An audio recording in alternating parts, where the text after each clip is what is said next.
ang natapos lang natin ay yung mga linear loops. No? So, pwede na tayo maglagay ng dead load, I think. Ay, wala pala ako nalagay na live load for stairs. Hindi pala natapos. Hindi na lang kulang live load sa stairs and then sa sleep definitions mamaya. Pero, sabi ko nga, since wala pa namang earthquake, ako na lang muna magsabi kung paano yung mga values. Pakyaw lang na discussion para lang malaman nyo kung saan ang galing yung mga values at naglalagay ito, no? Mga ba? Kasi kayo sa earthquake yun, di-discuss ko. Pero pag hindi, ano nyo na lang sa mag-discuss?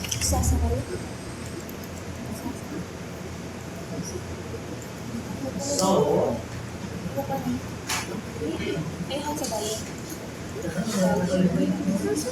unahin ko sa SC. Sila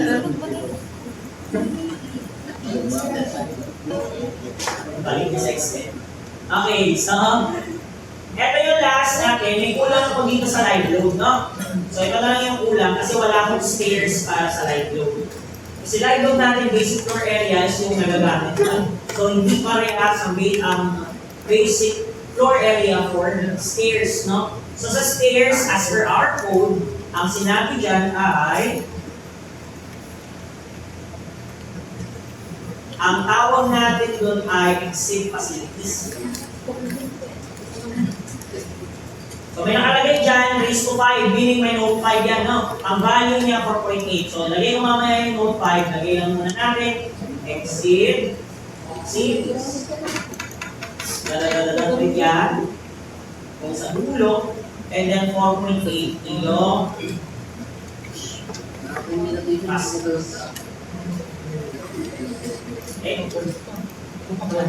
4.8 kilopascals. So, malaki ang live load sa exit facility. Bakit? Kasi nga delikado dyan, no? Hindi na natin sa baba, ayun yung note number 5. Diba? Sabi niya, exit facility raised to 5, no? So, may note number 5 siya. So, exit facility shall include such uses as corridors, serving an occupant of 10 or more persons. Exterior exit balconies, yung mga balconani na pwede pang fire exit. Stairways or fire escapes and similar uses. Nagets ba? So, yan yung stairways. Exit facilities. Nakuha ba? Malaki dapat live load niyan, kaya ako. Imagine no, basic floor area mo, 1.9 per exit facility, malaki ko. Ayan ako lang. Pwede na tayo. Balik dito. Ang sabi dyan. Ito. Kaya. Saan tayo nag-get? Specification, diagram, supports talaga natin. Okay. You're going na natin. Ay, nandito na ba lahat? Pag gagawa tayo ng loading, take note. Hindi tayo mag-start sa load cases detail. Nakuha ba? Then repeat. Kapag nandito na tayo sa loading, frame tayo, frame. We will not start at load cases detail. Although meron namang case na pwede. Dalawa kasi pwede paraan dyan. Pwede tayo mag-start sa load cases detail bago mag-define, pero most likely ang pinaka-ginagawa ng de-define mo na bago mag-load case. Kasi nga nasa umpisa siya na nasa classes is definition. Kasi hindi define what those loadings are. Eh sir, look per ng trust naman, di naman natin siya define. Why? Manual mo kasi pinalculate, then nilagay mo na lang. Tama? You did not define the loading. And kung ano man yung value niya. Yung sabihin kasi ng defining the load is you want STAD to complete for you, basta ilagay nyo lang yung kanyang criteria. Nagets ba? Ano yung mga yun? It could be earthquake, it could be wind. Nakuha ba? Yung dead and live kasi, it's as you will define. Kaya we need not to put it in definitions. Nagets ba yun? Kasi hindi naman si standard nagpo-compute, no? Tayo nagpo-compute nung ilalagay na value for dead and live load. Diba? Ito mga to. Diba tayo nagpo-compute? Tama ba? Hindi na natin dinefine. Tayo na nagpo-compute. Pero yung earthquake and wind, or pwede naman hindi na sa wind. Tama? Kasi pwede naman tayo lang mag-compute ng wind. Diba? Pwede naman lang. Pero in earthquake, much better na sa STAD yung pa-compute. So, ano unang gagawin? So, ngayon na natin isang method, mag-umpisa sa definitions. We will put our dead load under reference. Kaya di ba ginawa nyo sa RC? Okay, good. Alam nyo na din yung gagawin. Tama? Okay. So, highlight natin. Ayaw, may hindi ko pala tayo nilagay dito, pero sige, later na lang sa definition. So, yung mga point loads natin coming from the trusted. Kasi may trust tayo ba? So, kunin natin dead load from the trust, lagay natin later.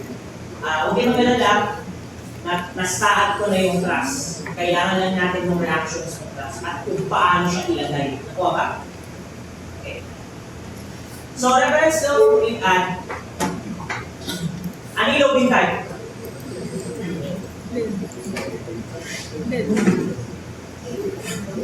Ano ba nagawa niyo ito? We need to define para saan ba yung reference load? We do the reference load for us to use that in seismic loading kasi later. Nakuha ba? Okay. Kailangan kasi natin later on na kung ano man yung dead load nyo, yun din gagamitin nyo sa earthquake. Bakit? Sige, puntahan natin yung equation ng earthquake load.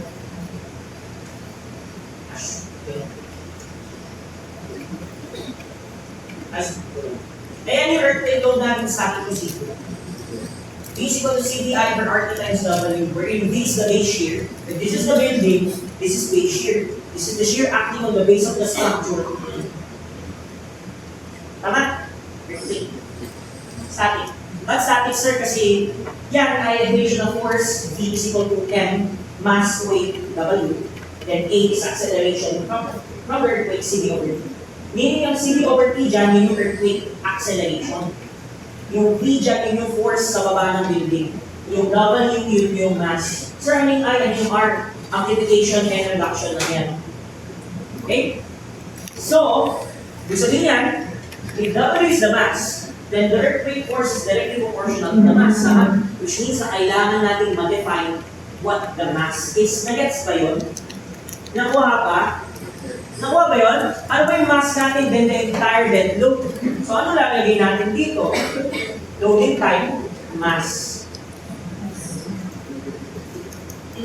Weight din. Kasi, di ba, technically weight yan kilograms. No? Yes. Kuha pa yun. Nakita yung mass sa baba? Next, anong title? DL. Dead load, mass. Kuha pa yun. Click add. Meron naman ang pagkita sa gilid, ATO 1, DL, meaning reference 1, dead load. So, bakit reference load? Para, paglagay natin ng seismic, gagamitin natin si dead load, or paglalagay tayo ng weight, in reference to dead load. Nagets ba? Kaya nga siya reference load. So, gagamitin mo pa siya later, parang gano'n. Nakuha ba? So, sa reference load natin siya nilalagay. Close na natin to, highlight DL, click add. Ano magandang unahin? Floor load? Alam niyo naman ang maglagay ng floor load, di ba? Good! Kaso nga lang, to create a floor load, kailangan natin ng definition of a floor, tama? How can you put a floor load without a floor? So kailangan natin i-define yung floor. Paano? Paano? Create group. Paano ang-create ng group? Ha? Control G. Two ways. Meron tayong control G, meron sa utilities groups ko. Tama? Kuha ba yun? So pwede dito, ayan. Paano kayo naglalagay ng group name? Sige nga. There are three different na magandang ilagay.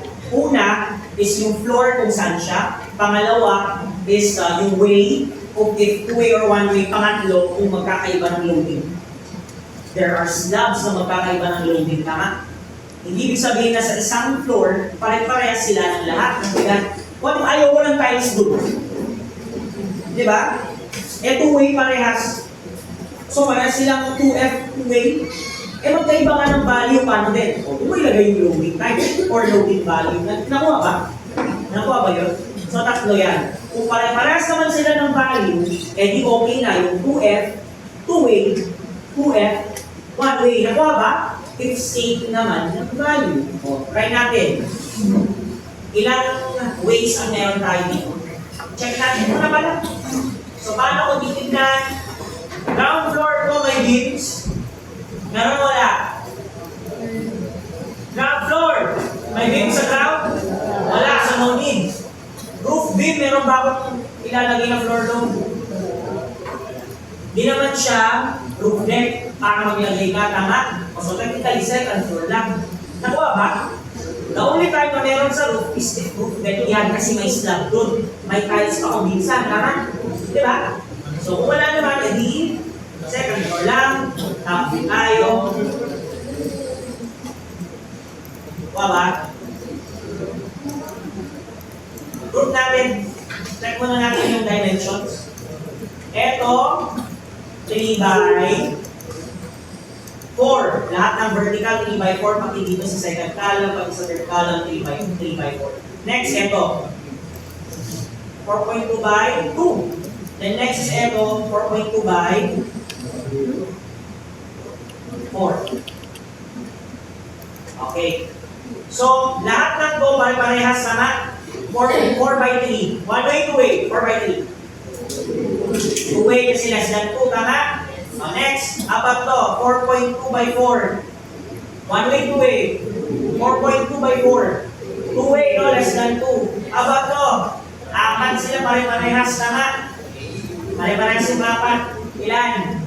4.2 by 2. One way, two way. One way kasi greater than 2. Nakuha ba yun? Masyado bang mabilis? Hindi ba nakikindi? Sabi lang. Kasi ang ginagawa natin dyan, yung longer side, dinidivide natin sa shorter side, and then compare that to 2. If less than 2, 2 way, greater than 2, 1 way. Eh, 4.2 divided by 2 plus, kahit yun na natin yan, no? 4.2 divided by 2 is 2.1, greater than 2, 1 way. Tama? Kuha ba yun? Then the rest, divide nyo yung longer sa shorter, less than 2, 2 way, no? So, etong apat, 2 way, the rest 1 way. So, gawin natin, Control G, group name, kita. Second floor naman lagi na una. Unahin nyo yung 1 way, 2 way, eh bahala. O 1 way na lang mauna. Huwag kakalimutan yung type, dapat naka-floor. Kasi you need to define the floor, yung type floor dapat, no? Then click OK. Highlight natin yung mga 1 way. Ito. Ito. O ba yun? Then associate to selected geometry. Click associate. O ba yun? Paki-associate sa selected geometry. Once associate na yan, dapat ang nakalagay floor assigned na. Take note ha, floor assigned dapat yan. Hindi node, hindi bin, hindi plate. It should be floor assigned. Kasi pag hindi yan floor, mali kayo lang pinagkalagay sa type niya. Yun yung pala makikita. So it should not be node, bin, or geometry. It should be floor. Kaya dapat floor assigned yan. Sir, paano pag hindi floor assigned nakalagay? Delete, ulitin. Wala kang choice. O, floor ulit. Ano ang group name? 2F, 2W. Okay? Then click OK. O, di ano dyan? Yung mga ganun, the rest, tama? Maliban sa one way. Yan ba lahat? Mali. Bakit? May stairs tayo, buddy. Ignore stairs tayo din. Tama, nandito yung stairs, no? O, kung titignan natin, ganyan yung tsura niya, eto, nandito yung stairs. Tanggalin natin yung isa. Hindi kasama. Kasi nandyan yung stairs. E di akit na untog na. Tama? So, hindi kasama yung stairs natin, no? So, click associate to select the geometry, associate. Ayan ang floor assigned. Okay, we good? Close ko to.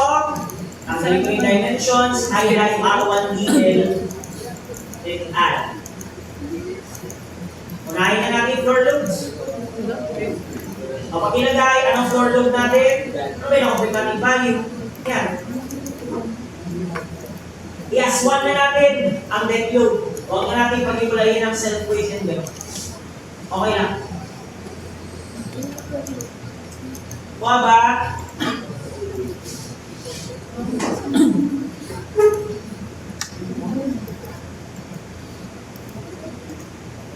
Wala, lagyan natin.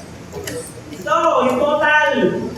4.23 ay, di ba yun nga, yung kapal ng bigat ng RC plus yung ating tiles plus yung ceiling sa baba plus MEP, tama? Okay na, 4.23 lang. Sabi ko lang yung lagay. Ano? Negative 4.23. Di ba? Tapos group. Uunahin natin sa one way. Sir, paano ilagay ng one way yan? Para kayo ilagay yung one way, dapat highlight nyo to, group, lagay nyo yung value in kilopascals, highlight yung one way, then sa baba, may one way distribution. Tama? Para pag pinindot mo yan, makikita nyo yung one way distribution niya, which is, ano yung one way distribution? Ganyan siya, yung short side, hatiin mo, gitna, ganyan, and then yung distribution niya papuntang long side. Nakuha ba? One way is west. Nakuha ba yan? And then two way is, ano ba two way? Two way is, gawa ka ng 45 degrees, 45 degrees, 45 degrees, 45 degrees, then, samahin, yan na yung distribution. May east-west at may north-south. Tama? Na yung east-west mo, trapezoidal, yung matatransfer sa kanya, yung north-south, triangular ang matatransfer sa kanya. Nakuha ba yun? Ganyan yung pagkakahati-hati. O di, lalay two-way, i-uncheck si one-way, Yung two-way ko yung para ganyan ang tsura. Ha? Ha? Ayaw na.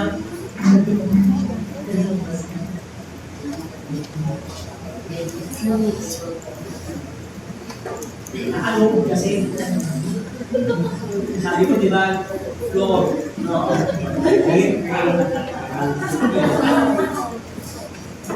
Hindi mo talaga makasign kasi di naman sila.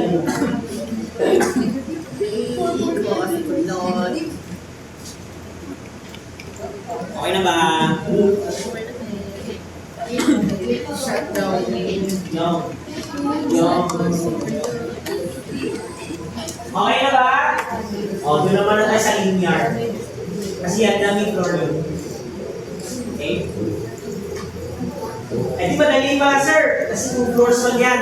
Imagine kapag 10 floors ka, tapos magkakaiba ng bigat. Ilang groups yun. Diba? Tapos one way, two way ka, magkahiwalay. Times 2. Tapos magkakaiba loading mo, no? Gusto ko dito style, dyan hindi. Yung iba, mas manipis na tayo. Lahat din. Times 3. So, ganito, no? Huwag na, simplihan na lang natin, sabi ko sa gano'n, sa owner. Kaya pang alam mo, ito na lang, pare-pares lang lahat yan. So, ang gagawin natin, highlight related load, tingnan natin ano yung mga linear. Anong mga linear natin? Ito. Yan yung mga walls na nasa beam, tama? O, check natin. Second floor lang ulit, di ba? O, highlight ulit sa second floor, then isolate. Alam niyo naman mag-isolate, di ba? Hindi. Dapat tos, alam niya, mag-isolate, no? So, isolate natin, dapat ito lang nakikita, second floor, beams, and girders, no? Then, top view mo, para kita lang, pero pag tinignan natin to, hindi sila parehas, no? Kaya dapat ang gagawin ko is, i-view ko siya na para parehas sila. Then, ito ko, ito, pangit.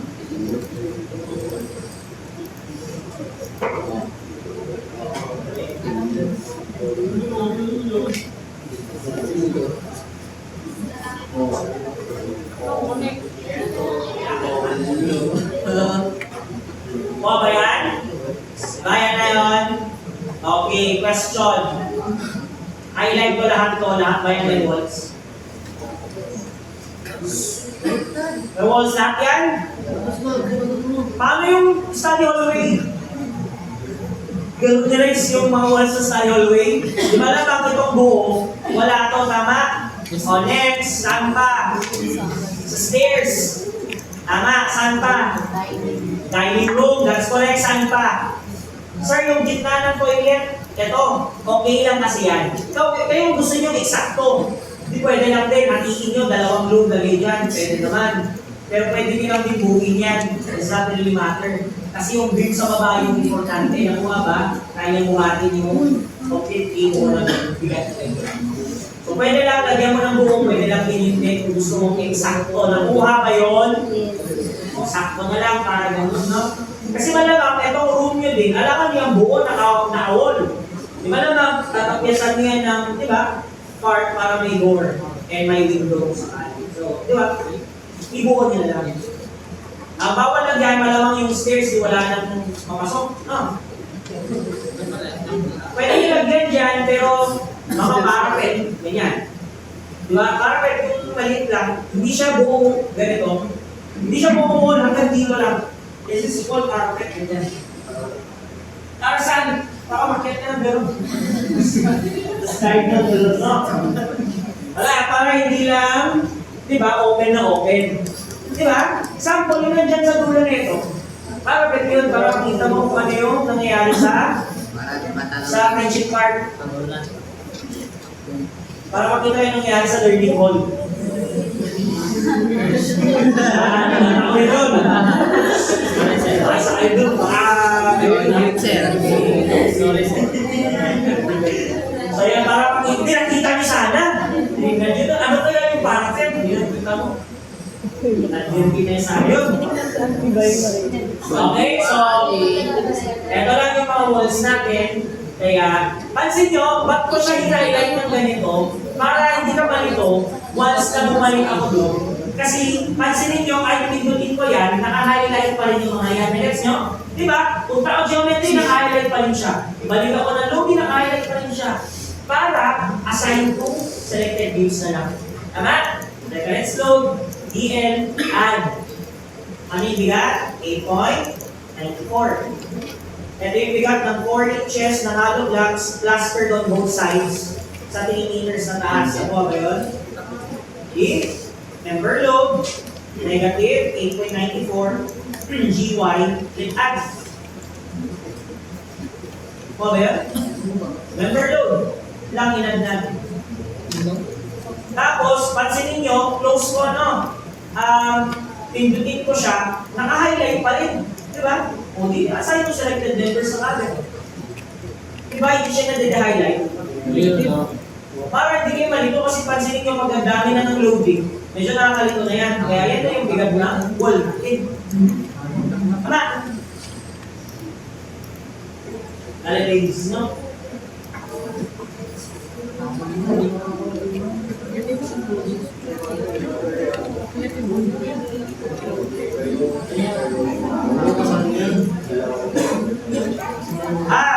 Pwede. Kung gusto niya outer walls, just 6 inches ang bigat. Wala na gumagamit ng 6 inches ngayon. 5 meron. Pero wala sa gano'n.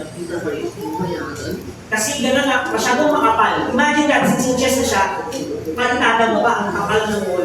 Kaya walang gumagamit ng 6 inches na ngayon. Pero yung mga gumagamit 5. Tapos 4. Ako puro 4.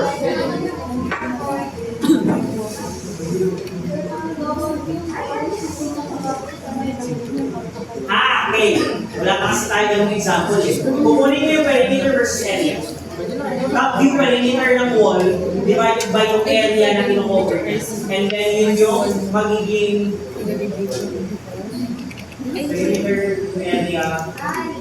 Wait lang, nalimutan ko. Gagawin ko siyang dimensional sa area, yung rated value ng wall doon, and then convert ko siyang sections. Kasi technically, another group ka na naman dyan.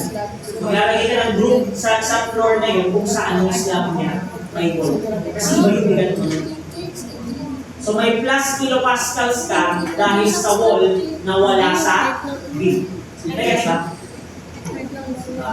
Turo ko later, wala pa naman lang ngayon. Pero yung turo ko later yun. What if may wall ka na wala ka sa bin? Kung convert mo siya to pressure. Kailangan mo ng perimeter niya. Yung perimeter mismo ng wall. Di ba ganyan siya? Kunwari ganyan yung CR, wall ng CR sample. Kunin mo itong distance na to, distance na to. Then divided by the area over niya. Sa kalimutan ko yung isang dimension na kailangan. Check ko na lang later kasi mga nakali ako ng pan. Basta kailangan ko yun, converted to pressure pa rin. Yung mga kuha mong bigat galing ko. Yun na yung ilalagay natin. Plus kilopascals dito. Para lang sa slab na yun. So hindi lahat. Kasi yun naman may extra wall, di ba? So ibig sabihin, kung marami kang wall na magkakaiba ng sizes, plus 1 group, plus 1 group, plus 1 group. Ano ba? Doon ako maglalagay ng underscore yung bigat. Kasi iba yung bigat niya eh. It's 4.23 plus yung pressure ng wall. Yes, in-enclose na space. So pag ito yung slab, eto lang na portion, yung buong slab pa rin ang lalagay. Nag-gets ba? Yan siya. Later na yun. Yes? Sir, paano naman po yung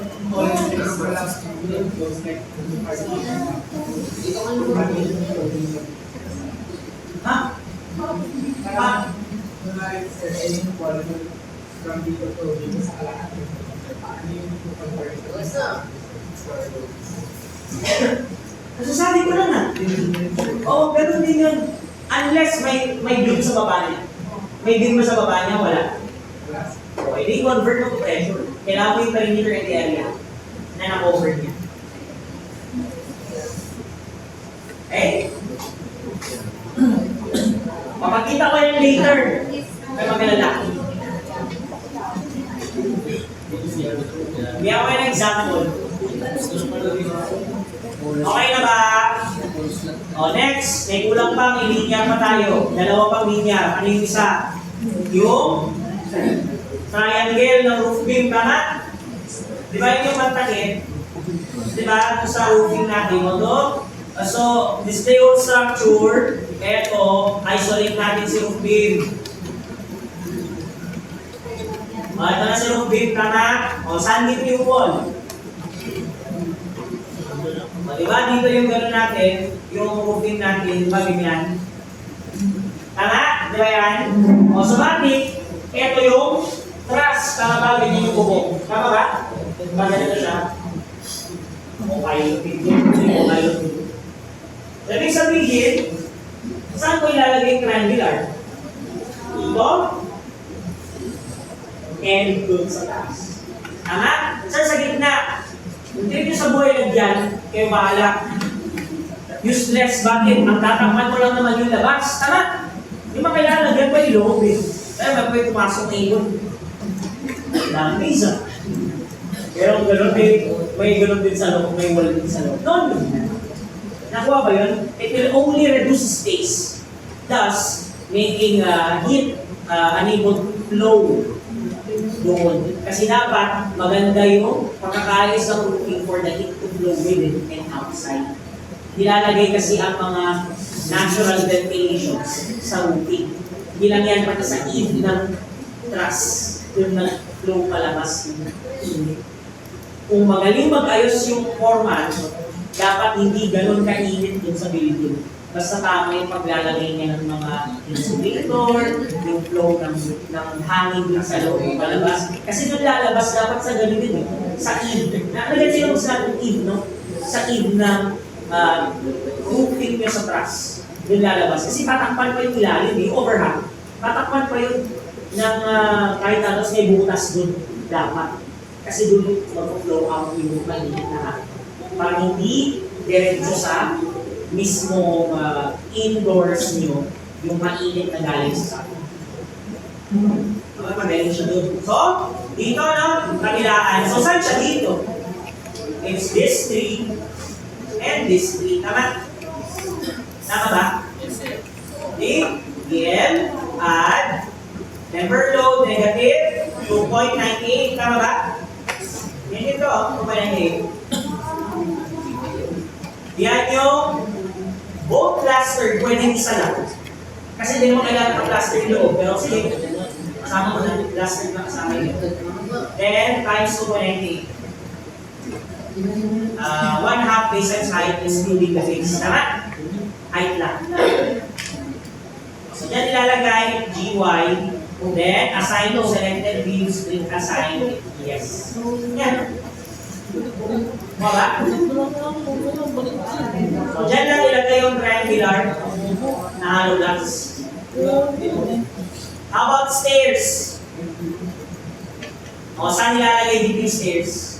Diba yung stairs natin nandito sa side na to? Tama ba? O, pero lahat kayo magbubuhat? Hindi. Eto, hindi. Yan lang. Sir, bakit? Ba't yan lang? Wala naman akong beam sa between ground and second, tama? So technically, diretso na sa ground yung buhat ng landing. Kasi nakakawit siya sa wall. Tama ka? And then, yung ground naman na magbubuhat sana nito, may ground beam ba ako? Wala, di ba? So technically, yung bigat na kalahati, yung lupa na magbubuhat. Tama ka? So, eto lang magbubuhat sa taas, wala na. Kasi dyan naka-angkla yung end na stairs. Ako ba yun? Actually, kalahati nga lang dapat yan, pero yes, one na. Para simple. Di ba? Lahat ba ng galong mo stairs mo ng room? Di ba kalahati lang? Kasi yung kalahati na sa baba, yung kalahati na sa taas. Kasi wala sana dito, pero yes, one na lang natin. Kasi lalagyan niyo pa naman yan ng barricade, tapos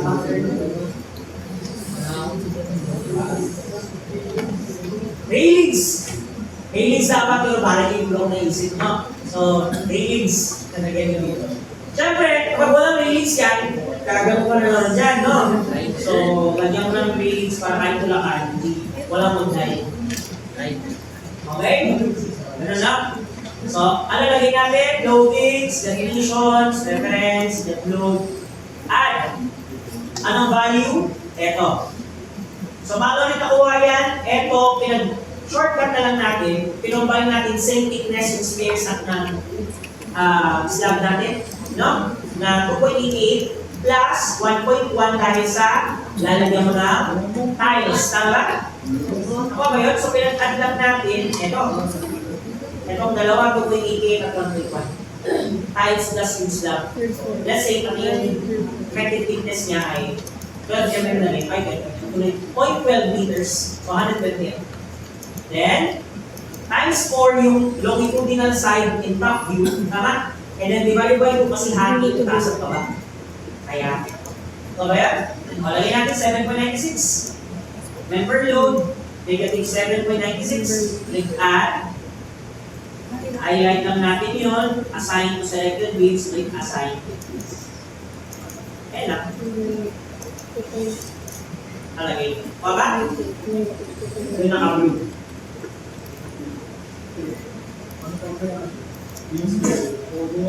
Display ba? Ha? Beams? Ano? Stair beams. Yung sa landing. O, edi.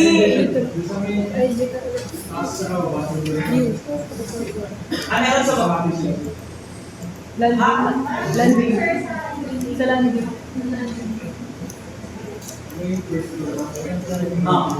Landing. O, kaya nga, kung may landing beams, tama? Kung may beam sa landing, yes. Kung may beam sa landing, ilagyan mo din yung scene na bigat nito, half lang din. Yes. Kasi technically ang ginawa natin, para siyang ganyan, dito yung linear. So kung nag-deconstruct na siya ng gano'n, ano na ginawa yung palahati niya. So, eto buo, 7.96 to. 7.96 din naman po. Diba? 7.96 din naman yung baba. So, ginawa na lang natin, binuo na lang natin yung value. So, technically, 7.96 pa rin, hindi mo i-divide by 4. Ang ginawa lang natin dito, eto lang dapat yung 7.96 sana. Kaso binuo mo nga. Diba? Para hindi na siya mahirap, hindi na rin yung tipong gano'n, no? Kailangan mo bang ihati at ikuha. Ang gagawin natin, since nilagyan natin ng extra dito, di pwede kung nagyan ng buwan, harapin, gusto mo, ano ba ba? Railings, ng sotigan, pwede lang din. Sa landing, ano na din, lalagyan mo dito. So, ibig sabihin may beam ka na nasa pagitan ng kalam. Wala naman sa atin dito, so kung din natin dito. 597.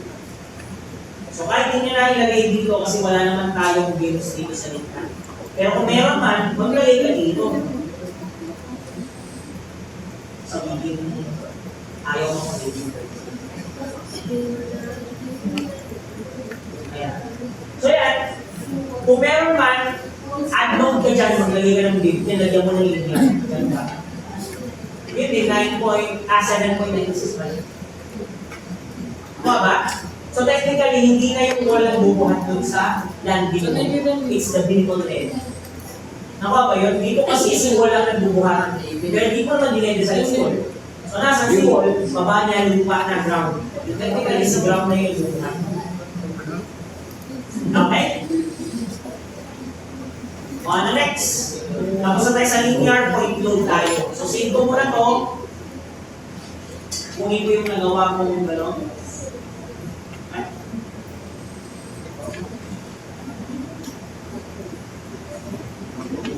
May ginawa kong gano'n, parang truss.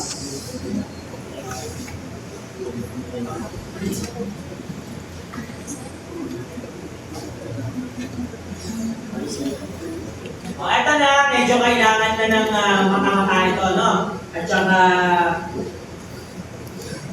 matinding pag-unawa. Okay. Eto kasi yan, di ba ganito yan? Kung truss natin, hindi sa columns naka-rest. Lahat. Yung nasa pinakataas, yung nasa pinakababa, naka-rest sila sa columns. Tama? Eh kaso yung nasa gitna, sa beams na nakuha ba yun? So technically, dyan namin ilalagay, we need a specific location as to how we put down the load gates. Now, paano ba natin ilalagay, sir? Ganito lang siya kasimple. Pag meron na tayo yung truss, kaya yan na yung truss natin. Tama, yan yung itsura ng truss natin. Based on ito. So yan na siya. Nakuha ba? So na-design na yung truss, sa ganyang pamamaraan, nagawa na lahat, na-design na rin. Ang kailangan natin pumunta ng post-processing and then pumunta sa reactions. So, alamin lang na dapat yung reactions natin naka-dead load dito dapat naka-dead load muna. Ibig sabihin we're getting the point loads dead load. So, reactions, check ko muna sa view ng front, yan, front. Screen ko muna to para maalala ko yung value at ito na balikan. Okay. So, ganyan siya, no? So, sa node na to, or sa point na yan, di ba, ito yung bigat. Sa node na to, puro nodal, walang problema. Ito yung bigat. Sa node na to, ito yung bigat. Sa node na nasa dulo, ito yung bigat. Saan yung mga yan dito sa taas? Sa frame natin. So, syempre, roofing siya, di ba? Isolate ko yung saan siya dito. Nakikinig nyo. Eto. Saan siya nakalagay? Nakalagay siya sa eto. Eto yung 3.67. Then yung gitna, etong 6.371 ay eto lang. So technically, nasa dulo lang sila. Tama? Di ba nasa dulo lang? Kasi dito lang sa dulo ng ares sa kalam. Tama ba? Kabilaan lang na dulo ng ares ang kalam. So technically, ito na naman. Yeah. So technically, ito ay naka-rest. Sige, gawin ko black and blue. Ito yung black, parehas sila value. Yan at saka yan, parehas kasi value eh. Then ito yung blue, yun yan. Kung saan sila nakalapag dito, ito, yung dalawang blue. Ito yung kabilaan.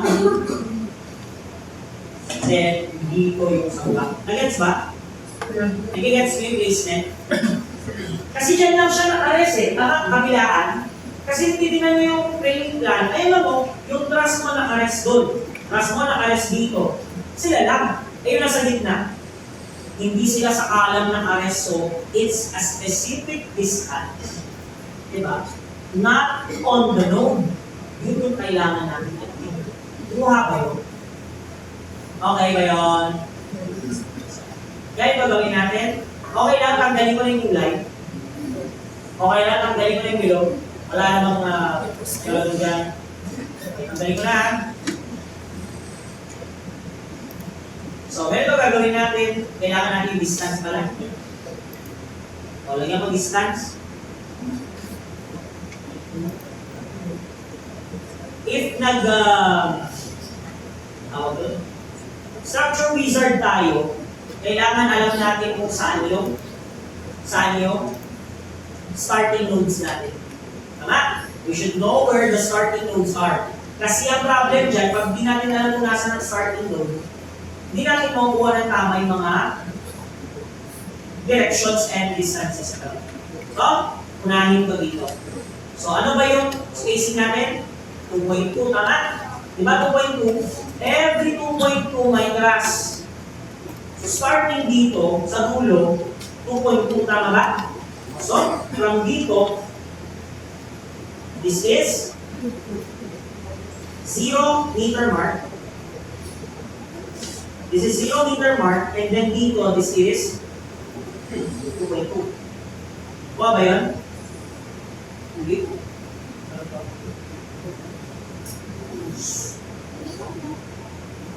0 meter mark, then ito 2.2. Nakuha ba yun?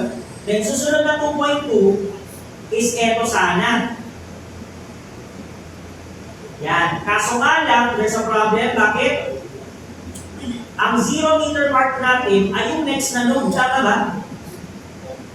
Ito yung 0 meter mark natin, no? Tama? Yung node na yan. Di ba? Kasi another beam na to, ito isang beam na to. So from 0 to 3 yan. And then starting here, 0 to 3 ulit. Nagets nyo? Hindi pwede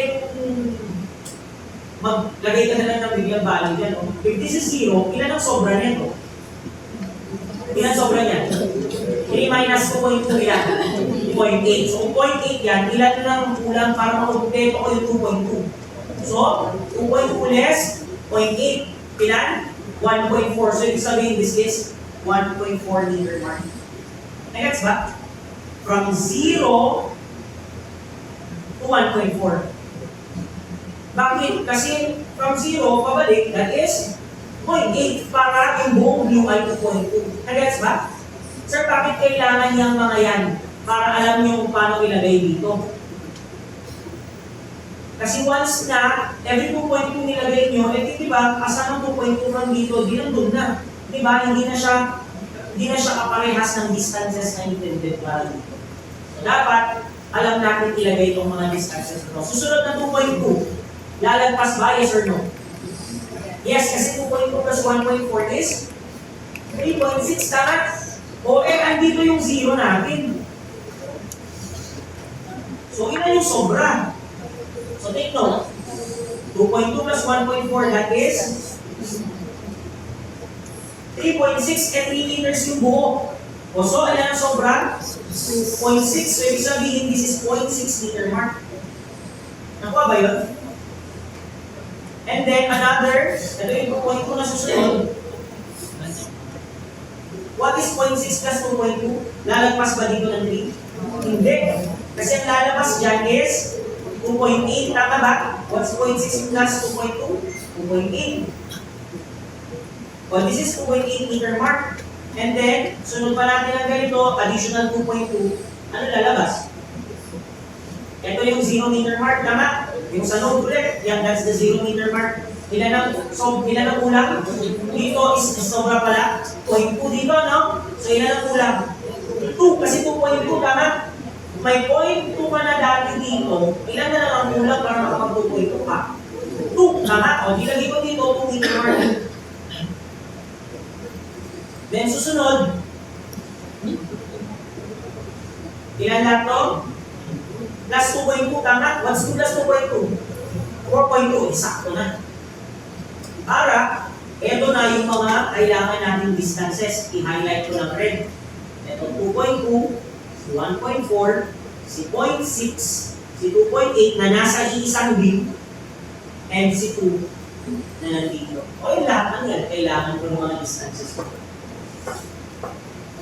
Kasi take note, maglalagay tayo ng point load. There are 2 types of point load. May point load na sa node na alagay na gets nyo.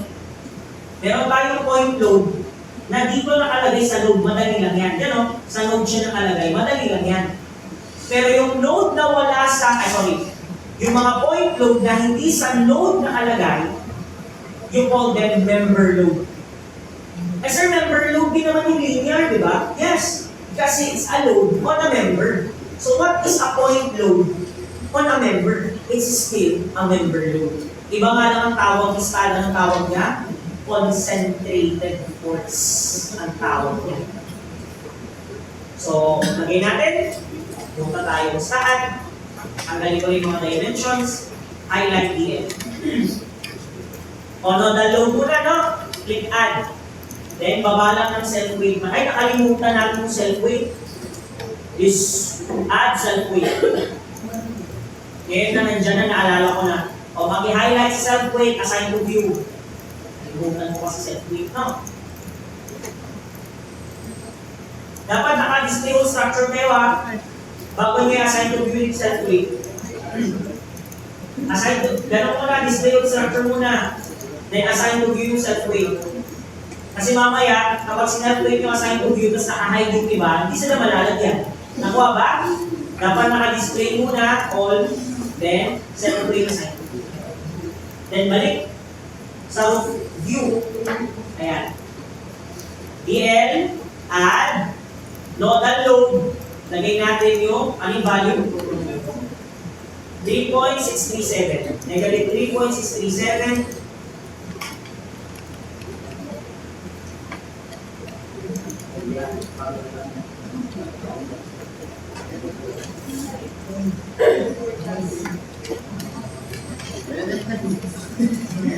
Mga ba? Mga ba yun? FY. Kasi lang words, negative. Add. Next is 6.371.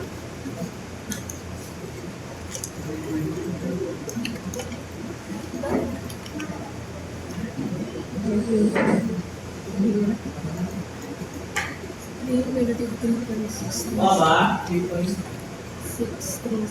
O wag ko muna ilagay nodal ha. Member muna para hindi naman mo nakakalito, no? So, yan muna add. Next is member load. So, punta sa member load, then concentrated force. Nakuha ba yun? Member load, then concentrated force. Nakuha ba?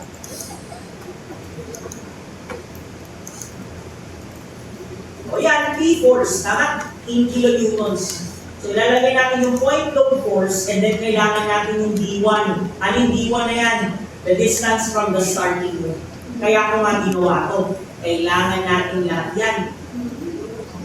Nakuha ba? Yan na yung ilalagay natin sa mga D1. Nakuha ba yun? Okay, isa-isahin natin. Unahin natin sa 3.637. So, lagay natin dyan, negative 3.637. Then, ang yung D1 natin, una ay 2.2. Kuha ba yun?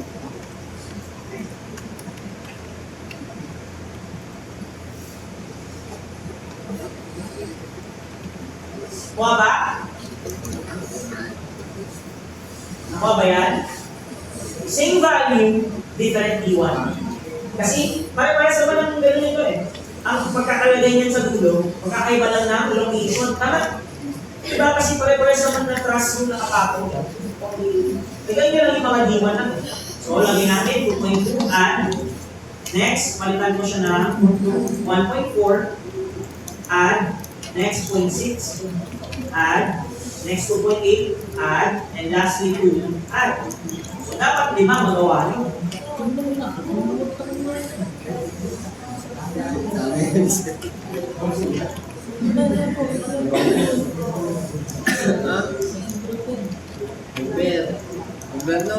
Sir, pag kilonewton meter yan, yan kilonewton meter. Yung 3.67 kilonewton, yung 2.2 meter.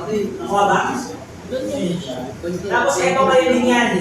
Ito yung mga 2.2, 1.4, 0.6, 2.8, 2. Iyan yung mga distance na to. Kuha ba yun? Ay, yan. Ha? Yung mga naka-red. Okay? O ngayon, same distances, pero ibang value ng force. Tama? Yun naman yung nasa gitna ng thrust. Tama ba yung nasa gitna ng thrust? 6.371. Palitan lang natin yung load value. 6.371. And then same. 2.2. Add. 1.4. Add. 6. Add. 2.8. Add. 2. Add. 10 lahat. 2.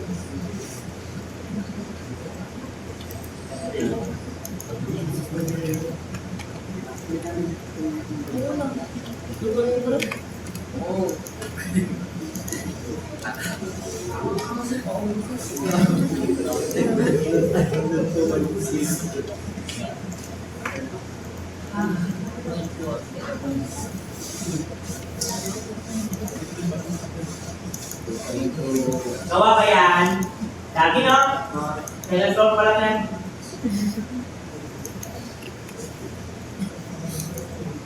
Ganito talaga sa trust. Dapat ililipat mo na sa frame. Kaya dapat alam mo kung saan siya nakapatong. And their distances. Okay na? Okay, o maalala nyo ha, ito dapat yung pagkakalagay. Si 2.2, nandito.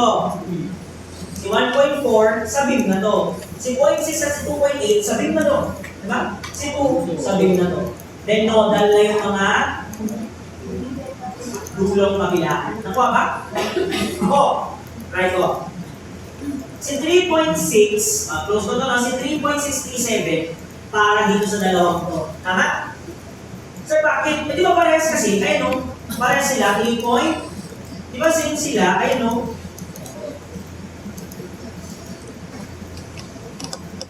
Ayun no, same sila.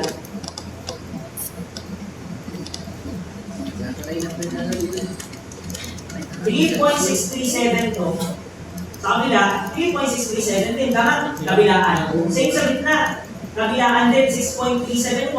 Then ito, 6.371. Yung Y lang, tignan nyo. Nakuha ba?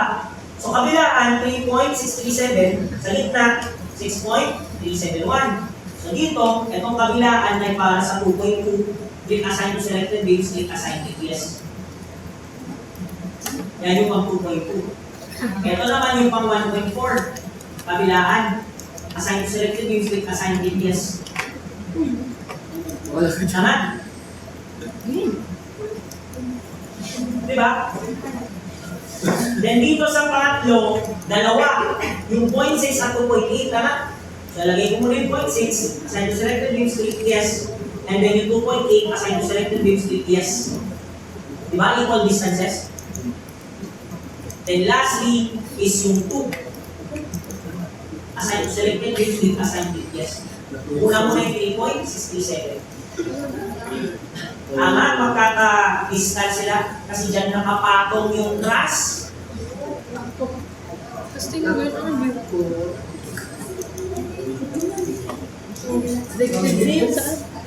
Saan?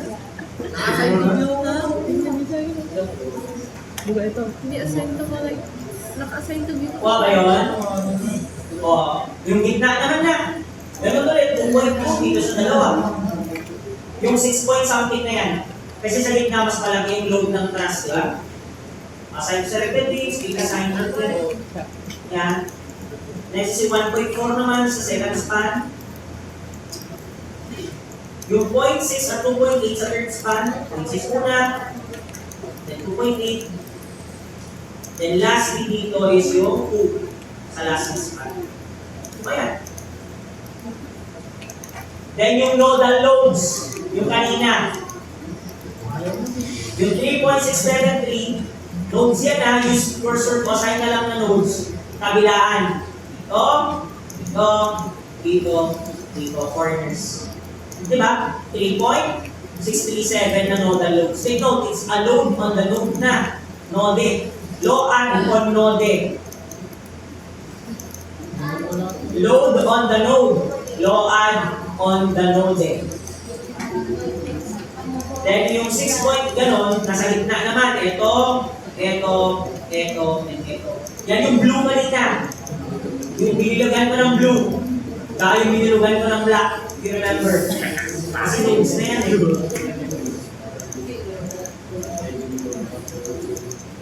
No add on the load eh.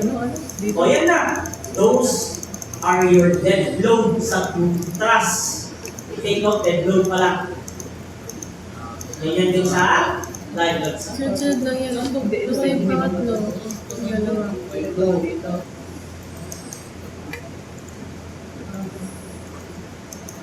Yung pangatlo, dalawa na kasi.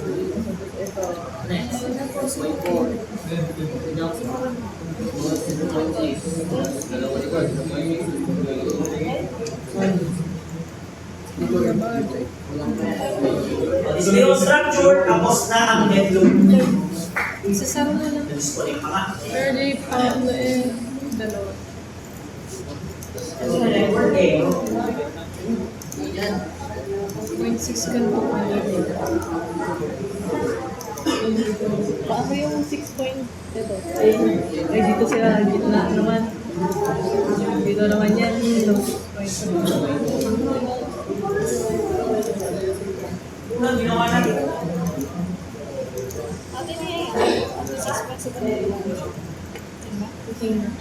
Yan, bawal na yung dead load natin. Tapos na. Earthquake na tayo. Ventilation.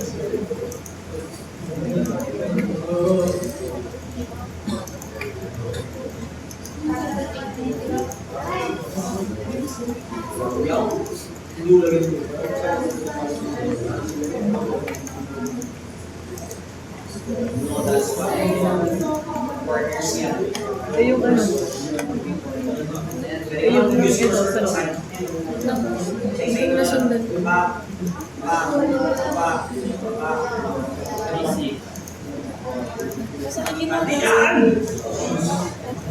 Yan. Kung Imagine mo si Tras. Kapatong. Alam mo na.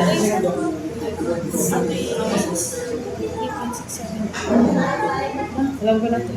Yes, yung jumping ko sa top of this feeling. Yung na eh. saan niya sa'yo?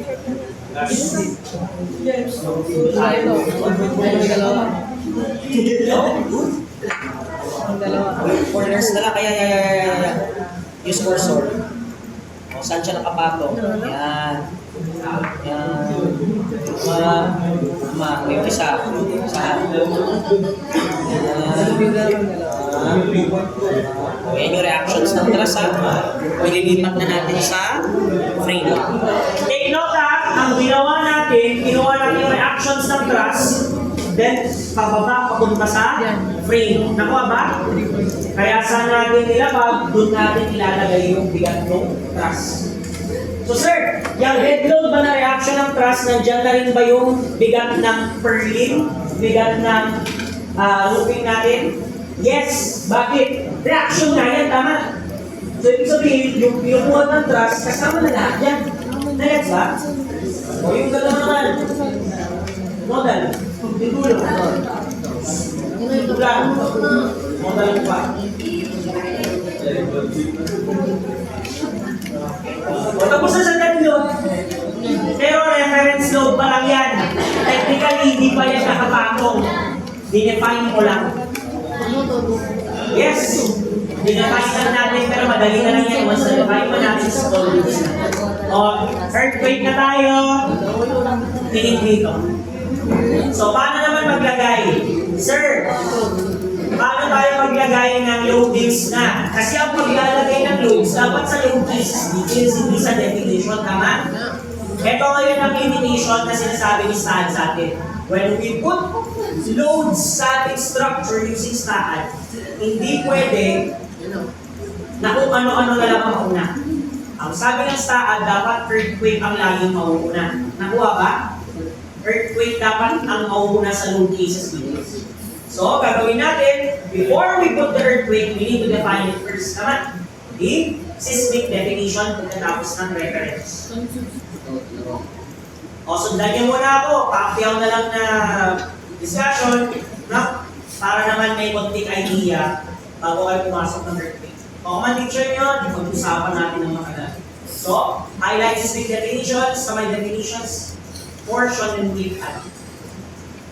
Halikan ang type ng code ng UBC 1997, pinakababa. Kasi dyan nakabase ang NSCP 2015. Dapat gawin UBC 1997. Ano UBC, sir? Uniform Building Code. Nakuha ba? Nakuha ba? Naka-Uniform Building Code 1997 na ba lahat?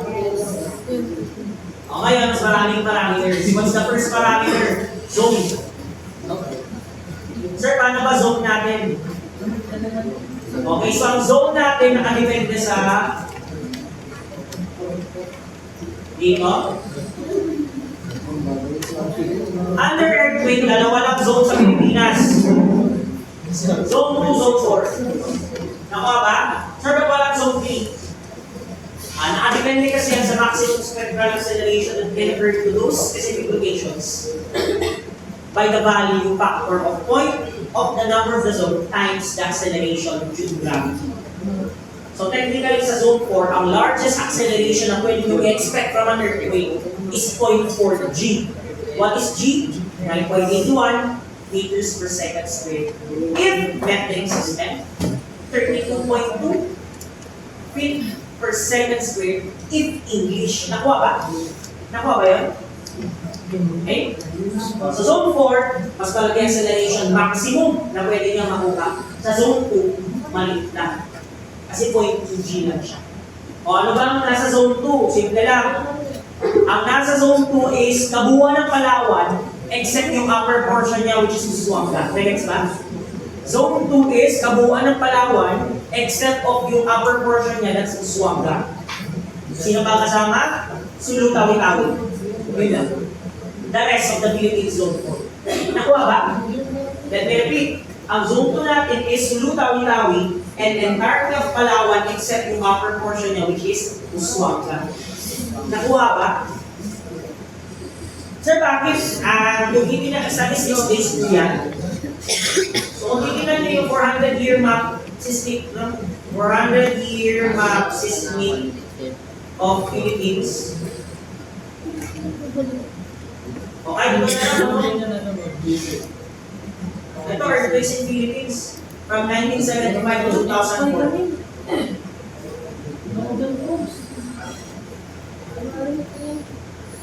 Maliit. Ganito talaga. Hindi, malaki dapat.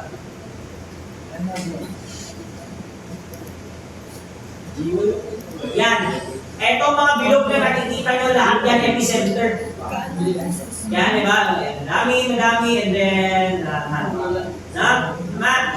and then, Kuha ba? Zone 2. Ibig sabihin, low seismicity.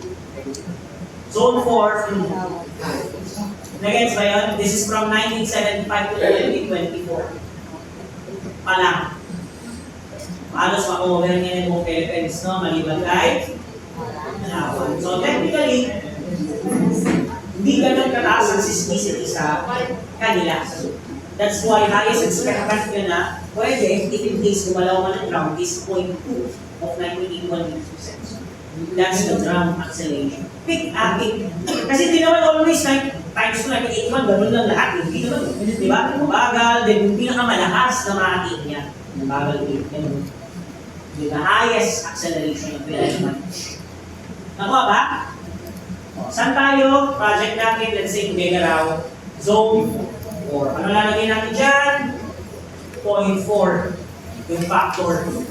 Sir, pag 0.4, Zone 4 naman, yung may nakakaya, no? Kita ba yan? Zone 4.4. Ibig sabihin, the highest spectral acceleration that can happen is 0.4 times 9.81 meters per second squared. Nakuha ba? Kasi may nag-present sa amin noon ng research nila. Mas ang highest daw nila is 3.52 G. Sabi yan, gano'n. Saan yan? Sabi ko naman. Pilipinas? Sabi yan, Pilipinas. 0.4 lang ang expect natin largest na hindi pa nalalagpasan. Ito. Kasi yan nalagpasan, then may zone 5 na tayo. Next, no? Mag-zone 5 na siya. Ibig sabihin, the highest expected is 0.5 G na, not 0.4 G. Nakuha ba yun? Kasi nalagpasan, ibig sabihin, 2015, hindi pa lumalagpas ng 0.4G. Yung highest na ground acceleration na, it's not the magnitude, ground acceleration. Ibig sabihin yung natatamasa on the spot. Kasi ang magnitude, it can be high, can be low. Pwede ba magnitude 9 yan, kung sa Iran naman nangyari. Pwede layo sa atin, di ba? Parang gano'n. Hindi nyo siya matamasa.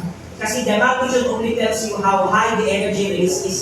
It's not equally high na movement, depende kung malapit ka o malayo ka. So yung ginagawa natin dito is based on the actual acceleration once nandito na yung earthquake. Paano ba gumalaw yung ground? What's the acceleration of the ground? Yan dito. Different from magnitude, no? Okay? Next, importance factor. Ang ilalagay natin 1. Sir, bakit? Ano yung building natin? Somehow residential, no? Standard occupancy. Importance factor niya 1. Sir, may IP. Yung I pang structural, yung I sa pang non-structural. Nakuha ba? Nakuha ba yun? Kahit naman nakuha nyo, pag dating earthquake, ako dito siya, nakalimutan na yan. Nakuha ba? I lang, or structural, 1. Value, 1. Next, R value.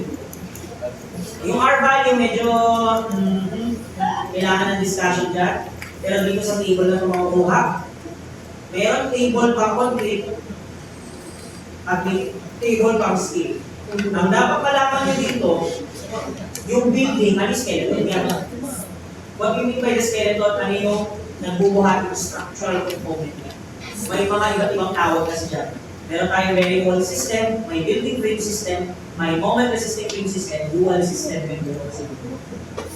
To give you an idea, may sariling system ang isang structure na beam at column na nagbubuhat. Yung structure natin, beam and column na nagbubuhat. So, meron pa bang ibang system na hindi beam and column na nagbubuhat? Yes. What if your wall carries alone? Then, hindi na beam column lang. Tama? Nakuha ba? Sa pang example, sir, what if may beam and column ako, tapos may bracing pa? Yung cross brace, or K-brace, di ba? Bigyan ko yung idea. Building with K-bracing. Images. Ayan. Iyan. Nakuha ba?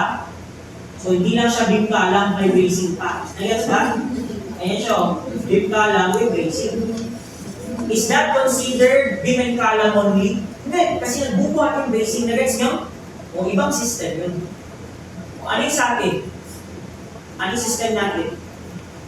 Beam column lang, tama? Ang tawag dyan is moment resisting frame system. MRM. Nakuha ba? It's called MRM. Moment resisting frame system. O so ano din dito? Ayan, moment resisting frame system, special tayo. Okay. Sir, ano ba yung term machine ordinary? Ganun yan, nakadepende sa amount na kaya ng buhatin and at the same time yung behavior niya once binuhat niya. Wala kasi dito sa NCT yung definition. Nasa American code. That's why hindi ko siya mag-discuss na ito. O ba? Sabi ko mahabang usapan yan. Nakadepende sa behavior ng material. So, pinakamaganda dito na ginagamit is special moment sa survey, 8 as the behavior. So, ano gagamitin natin? 8. Sir, bakit XZ? Ang tinitingnan nyo, yung frame sa X direction. Beam column lang naman nagbubuhat? Yes, nag-8. How about sa Z direction? Beam and column lang din ba? Yes. Parehas na 8. Sir, pwede ba magkaiba? Pwede. Pwede yung X direction mo, beam column lang. Pero yung Z direction mo, may basic. Hindi magkaiba ng R value. Nakuha ba? That's the time na magkaiba sila. Pag magkaiba yung basic framing system sa X direction frames at sa Z direction frames. Since parehas, din kala na nagbubuhat, eh di parehas na 8 yan. For skill. Sir, paano ba RC? RC is 8.5. Special reinforced concrete moment 15. Ito ba? Sa RC. Next. Solid profile type 4 muna. SD. Discuss na ako. Yeah. SH. SD, ito. Stiff soil profile. Yan yung pinakakalabang sa Pilipinas kasi sinabi dito, pag nag-design ka, if di mo alam yung details ng lupa, you can use SD for number 4, soil profile. Yan kasi yung pinaka-alamak na profile ng soil dito sa Pilipinas. Nakuha ba? So, 4 tayo. Near source factor. Naku po.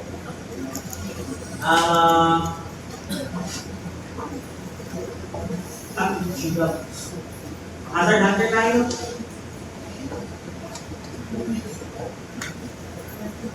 All finders sana pero sige.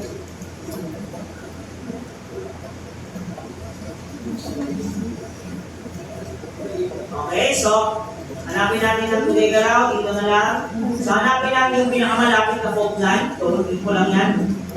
Calculating hazard, baka matagal, check natin. So, kailangan natin distance from the nearest fault line. Ayun. So, from, ano to? Ano lang yung gusto ko? Malapit sa airport. Sa gitna ng kawalan. Sample. Pero isang gusto. Kunwari na atira ka sa airport.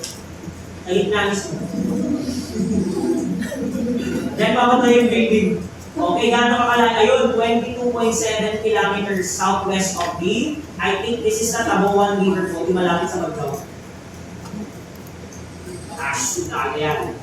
Yan. Taboan River Fault, I think. So, yan yung pinakamalapit na fault line. And fault lines are sources of earthquake. Kasi dyan sa fault line, moving yan. Kaya, moving siya, pwede mo mararamdaman kasi tingnan lang naman. Pag once na, ganun yun. No? So, pinakamalapit na fault line ay 22.7 kilometers. Is that considered near or is it already far? So, check natin sa NSCT, no? Ayun. Ito yung near source factor NPN. Ano yung nakalagay? 10 kilometers larger, puro 1. How about larger than 15 kilometers? Puro 1. Ibig sabihin malayo na to. Yan kasi yan, mga multipliers yan, how much earthquake pa yung bubuhatin niya. So pag times 1.5, ibig sabihin 50% more. Nagets ba? Seismic source type, depende sa natamasa ng earthquake. So, consider na lang natin pwede magnitude na higher than 8. Pati A, seismic source type. So, seismic source type A, greater than 10 kilometers, along NAND natin, 1. Okay, dyan, 1. Kuha ba? Near source factor is the factors considered depending on how near you are from an earthquake source. Kaya siya near source. Ba? City value. Depende kasi kung method A, ibig sabihin method. Method A na pag-compute ng period. Ayan. Ito yung city value natin. Sir, ano ba yung period? Yung period kasi is how long does a certain structure move to complete a single cycle. Ano yung single cycle, sir? Pag earthquake, to the left, to the right, balik sa gitna. It's one cycle. How long in seconds? So pag mabay building, takes you quite a short, no, less than 1 second para bumalik sa original. Kaya nga yung mga low rise, ganyan movement nila mabilis. Then pag high rise, takes you quite a while. Meaning high rise structures have longer periods than low rise. Sabi na natin 2 seconds, mga 20 stories, ganun siya. 2 seconds ang kanyang period. Meaning, it takes it 2 seconds to go back to its original position for a single cycle. Okay, hindi naman yung kailangan natin yung CT. Tama? Ano yung CT natin para sa screen na MRF? 0.085. Para sa RC naman na MRF, 0.071. Nakuha ba? Ano yung sa atin? 0.085. Period kahit wag na. Kaya may nasistado kung ito. Nalagay na ba lahat?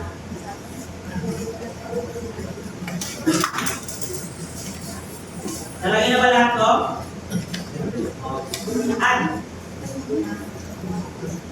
Lahat na ba? O, ngayon, ano lang na-define nyo? Yung acceleration pa lang. Wala pa yung mass. Eh sir, di ba nagawa na natin yung mass kanina? nagawa na natin yung mass kanina, anong gagawin? Ang gagawin natin, assign natin dyan. So, highlight nyo to. Then, click add. Add. Then, pagkaklik nyo ng add, may reference load sa left. Pakipindot yung reference load. And then, uy, ay dead load. Tama? Highlight dead load, lagay sa right, click add. Nakuha ba? Pagka-click nyo ng add, dapat may reference load na nakalagay dun sa gilid. Tama ba? Yes. And that way, the mass is now referenced to your earthquake. Nakuha ba yun? Yes. So that's it. Meron ka ng earthquake provisions, loading na lang. So paano mag-loading? Close natin to, load cases details. O add. Palitan si loading type ng seismic H. Sir, bakit seismic H? Ibig sabihin, yung base shear natin is horizontal in direction na bumaba. Eh sir, may seismic V-deck? Yes! May vertical effect of earthquake. Pero gagawin natin siya sa combinations na lang. O convert natin siya to an equivalent amount of dead load. Yes. Makita ko next later. O seismic H muna. Mauna dapat ang earthquake, EQX. Add. Next, EQZ. Add. Susunod, dead, DL. Add. Okay, yan muna. Nagawa ba? Tatlo lang muna. Tatlo muna.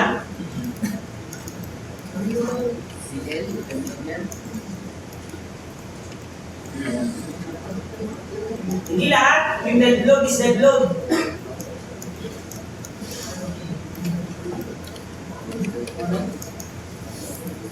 Kuha ba? Specification type ng EQX, EQZ. Then dead load is dead load. Nakuha ba? Dito kayo mag-dead load, hindi mas. O, EQX. Add. O, sundan niyo muna ako. Seismic loads. Seismic load sa gilid. I-highlight yung EQX. Paki-highlight si EQX and then add. Then sa gilid, seismic loads. Nakuha ba? Then after seismic loads, malamang X direction, tama? As it is, X direction. Factor, huwag na palitan. I-check si accidental, i-check si natural. Si accidental torsion by 2 is 5%, si natural 1. Explain ko na lang later, wala nang oras eh. Basta accidental torsion moment is nakadepende sa... O sige, aksidente kasi na nangyayari na yung building nyo, if nag-move left to right due to earthquake, the center of gravity changes, tama? Diba? And accidentally, nagkakaroon ng accidental eccentricity and thus my eccentricity, my moment, yun yung accidental torsion moment. Natural torsion moment, ito naman, yung mga placement kasi ng columns nakadepende dito. Lahat ng columns, may isang point kung saan nagbubuhat sila. Lahat ng columns nyo, lahat na nagbubuhat vertically, there's a specific point na ginamit nyo yung mga rigidity niyan, may masosolve kayong center of rigidity or modulus nila. Pwede elasticity, pwede anything. Basta lahat sila parang nagre-react sa isang point. Lahat ng columns, lahat ng vertical na nagbubuhat. Then, yung bigat ng building, naka-apply saan? Center of gravity, tama? If hindi magka-align yung nagbubuhat sa center of gravity, may eccentricity, may moment, natural torsion moment. Isang example niyan, what if yung column ko, ito na lang. Column sa 4, let's say ito, sobrang kapal. Kasing kapal nito. Or kasing kapal ng column na yan to. Yung center of rigidity niya, hindi half of the distances. Kasi malamang, iba na yung binubuhat ng column na to sa column na 4 na yan. Hindi sana itong equal. Kung equal lahat, edi, gitnang-gitna yan. Gets nyo? Nakadepende siya sa placement ng column and sizes nila. Later na lang, pakipyaw muna ngayon sa earthquake na yung to. So, mangyayari doon, pag hindi kasi equal, yung center of gravity kung saan lahat ng weight, and center of rigidity kung saan lahat nagbubuhat, may eccentricity, may natural torsion moment. Ako ba? Add. Pass lang. Yan, sa EQX, dapat may UBC load X, 1 deck, 1 act. 005. 0.0. And then sa Z, ganun din, add. Add seismic loads, Z direction, palitan nyo to. Then, kasi yung QZ na, so Z direction na siya. 0.05 accidental, 1 natural. Okay? So, 5% lang sa accidental as per code. Then, 100% sa natural kung meron eccentricity. Kasi kung 0 naman ang eccentricity, walang natural portion. Ganun naman siya. Ayan. Ayan, tapos na. Dead load. Highlight dead load, click add. Sir, ulitin ba natin lahat? Hindi na. Punta kayo sa dead load. Nasa dead load na ba? Highlight DL, folder, click add, and then repeat load sa may baba. Then huwag yung repeat load, yung reference. Tama? Pinutin yung reference load, highlight yung R1DL, lagay sa right, click add. Para pagka-click nyo ng add, pindutin nyo to, nandun na din yung dead load nyo, nasa load type na dead, hindi mas. Nakuha ba? Of course lang. Nasa reference load na siya, in reference to seismic, plus may ilalagay mo siya sa load cases. Okay? Diba?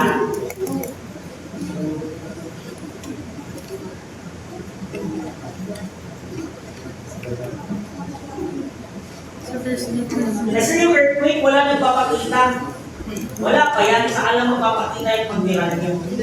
Nakikita yung mga ganun. Mga, yun, yung accidental pati natural portion moment, plus yung mga earthquakes na gano'n. Tuloy natin next meeting for the live wind. So maladagdagan pa yan. So meron pa tayong live, nahihiwalay ko sa dalawa. Meron tayong LL1, LL2. Susunod, LLR. Sir, bakit tatlo? Yung LL1 kasi, reducible live load. LL2, non-reducible live load. Then yung LLR, move live load. Kasi yung non-reducible, hindi nyo pwedeng gawing 0.5 LL yun. Diba? 0.5 LL sana, 1.2 dead load, plus 0.5 LL, hindi pwede. Kasi non-reducible na sila, ano yung mga yun? Yung live load sa stairs. Diba? Hindi pwedeng i-reduce. So yung live load na basic floor, pwedeng i-reduce, pero yung live load ng stairs, hindi pwede. Yan. And then wind load, ayun na naman, baka doon ako magtagal, i-discuss ko na naman yung buong wind load kasi magkaiba ang wind load sa roofing sa wind load sa framing. Iba. So another discussion for that. Then compare natin yung wind and earthquake, sino yung mas malaki, para malaman kung dito ba, kung consider ko ba si wind load o hindi na. Yes. Tama! Para gano'n na tayo, no? Master designer.